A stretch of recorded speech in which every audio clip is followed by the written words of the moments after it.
I'm just starting a new project and it's really going to be an experiment.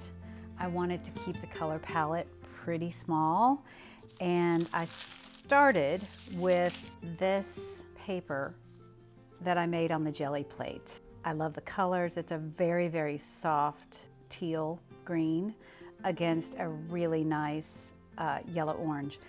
And I knew that would be opaque. It would not be semi-transparent. So I cut out a number of botanical shapes with that paper, and I'm going to figure out how to make use of those. So that's there. And then I collected just a few other papers that I wanted to use. This is just a piece of medical exam paper that I tinted with a really pale blue-green. I just used a stencil and some wall spackling to make this textured pattern. I love the softness of that. It reminds me of a little girl's dress. It's just so feminine. And so I will probably use that on the background, or I don't know, maybe even over the top. I also found this piece of paper that really goes with the same color palette with just some botanical figures drawn on them. And I also found this. This is actually a piece of tracing paper. It was one of the templates that I used in my recent color class. I love things like this. It reminds me of a map. I just took the tracing paper with the template on it and put it in some teal colored old paint water. That's where you get just that little bit of color here. And then also some other papers dripped on it and left these other marks, and I just love it. So I'm probably going to put that on the underneath of this painting and add some things over it. So it's just gonna play a background role. And then who knows, we'll see where this painting goes.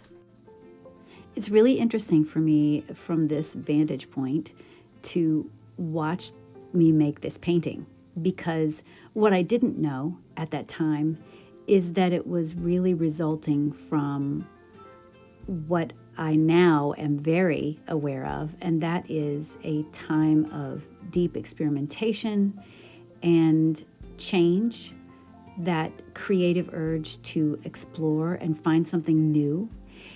And it can be really uncomfortable. Like I've been very uncomfortable lately, because sometimes when I'm going through major changes, I won't recognize exactly what they are until later. And it can be a bit confusing because maybe you're scared to do things, or you feel like you don't have any ideas, when really it's just sort of your response to change and having everything sort of upended, and where you have to go back to the beginning of the cycle.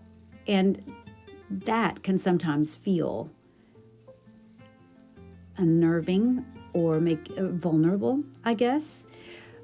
But that is part of the process. And luckily, when that started really making itself known, I knew it for what it was. It didn't make it feel any easier, but it did give me some comfort to know that nothing was going wrong and that I was on the right track. So this painting, with me really stepping out of what I had been doing into using these mostly opaque pieces and sort of layering them together with some other semi-transparent pieces, or some pieces that I don't normally use, like that tracing paper with the diagram on it. That was all an impulse, I think, to explore that I hadn't really realized was getting so strong. Well, I at least have my first layers done, and I feel like I've got some things to work with here.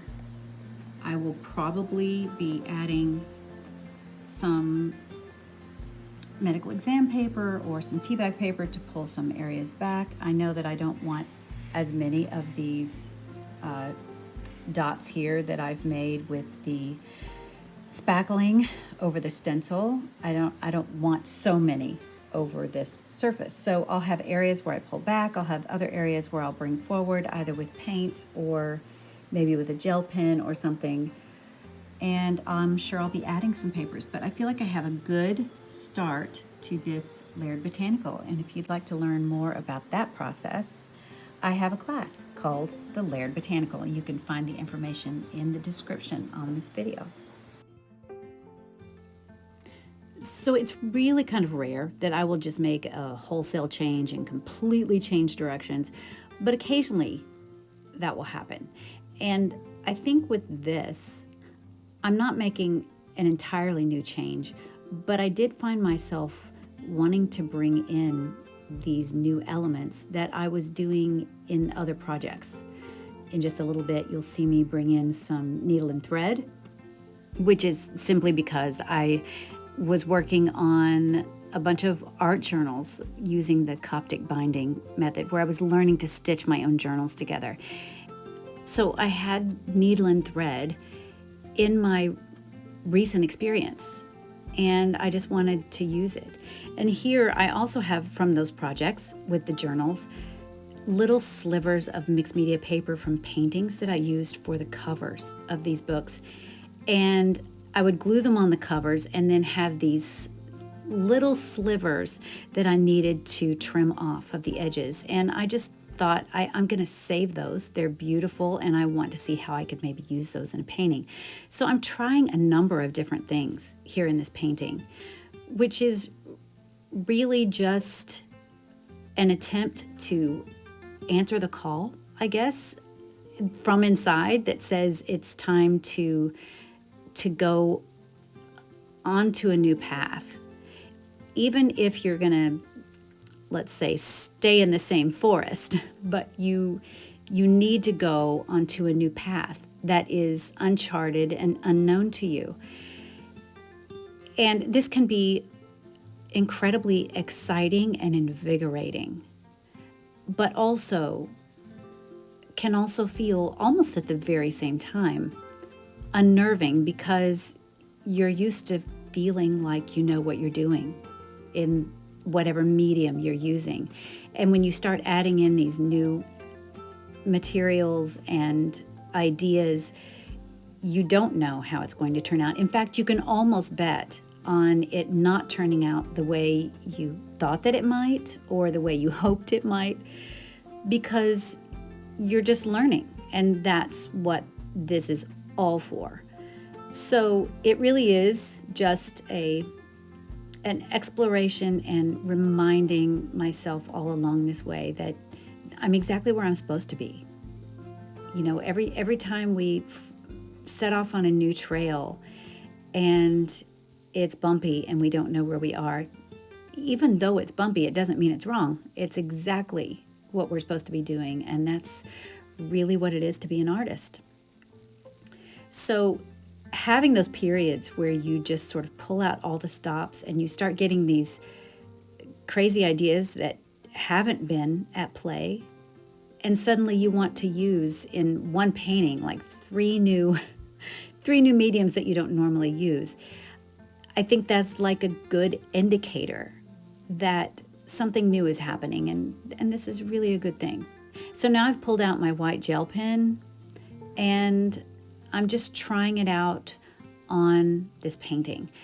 I have been using that in a sketchbook with my botanicals, but I hadn't really brought it into any of my paintings in a way that I liked, so I thought I would just experiment on this one. And as you can see, I have pushed some things back by putting some tea bag paper over the top of it, or other papers that will sort of mute the colors or the edges.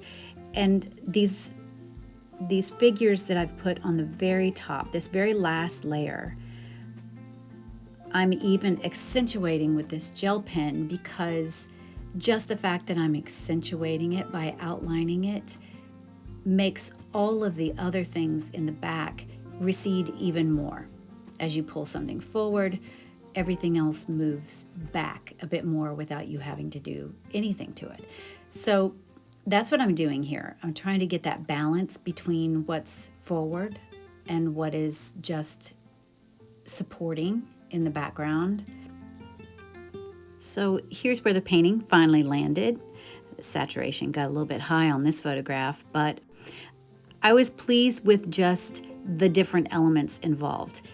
There needs to be a lot of refining on this process, if it even winds up being a process, but it was nice to just branch out and try these new things like the white gel pen and needle and thread.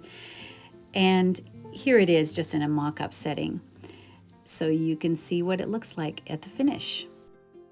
If you're curious at all about the class that I was mentioning, where I teach you to make these journals with your own artwork on the covers, you can find that information below as well. It is so much fun.